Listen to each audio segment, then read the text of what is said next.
എന്തറിഞ്ഞിട്ടാണ് താനക്ക് ഈ വർത്താനം പറയാൻ നിൽക്കുന്നത്?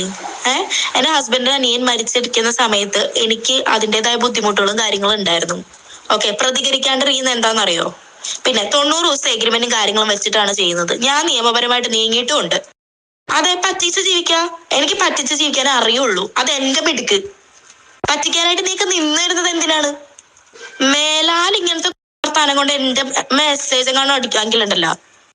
അതെ, ഞാൻ പറ്റിക്കാൻ വേണ്ടിയിട്ടാണ്. എന്താ, താൻ കൂടുന്നുണ്ടോ? ആയോ, ഞാൻ സ്ഥലം പറഞ്ഞുതരാം.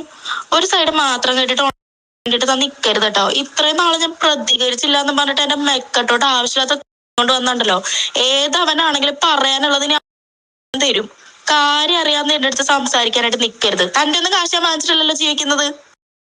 കൊച്ചി സ്വദേശിക്ക് കാർത്തിക് നൽകിയ മറുപടിയാണിത്. UK-യിലേക്കും ഓസ്ട്രേലിയയിലേക്കുമെല്ലാം ജോലി വാഗ്ദാനം ചെയ്തായിരുന്നു വിവിധ ആളുകളിൽ നിന്ന് ഏതാണ്ട് 30 ലക്ഷം രൂപയിലേറെ കാർത്തിക തട്ടിയെടുത്തത്.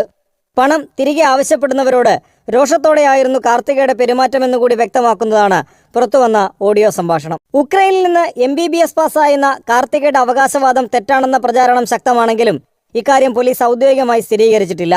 ഇതേപ്പറ്റി അടക്കം അന്വേഷണം പിന്നീട് നടത്തുമെന്നാണ് പോലീസിന്റെ വിശദീകരണം. തട്ടിപ്പ് കേസിൽ നിലവിൽ കാർത്തിക മാത്രമാണ് പ്രതി. തട്ടിയെടുത്ത പണം എന്തു ചെയ്തു എന്നതിലടക്കം വ്യക്തത വരുത്താൻ കാർത്തികയെ വീണ്ടും ചോദ്യം ചെയ്യും.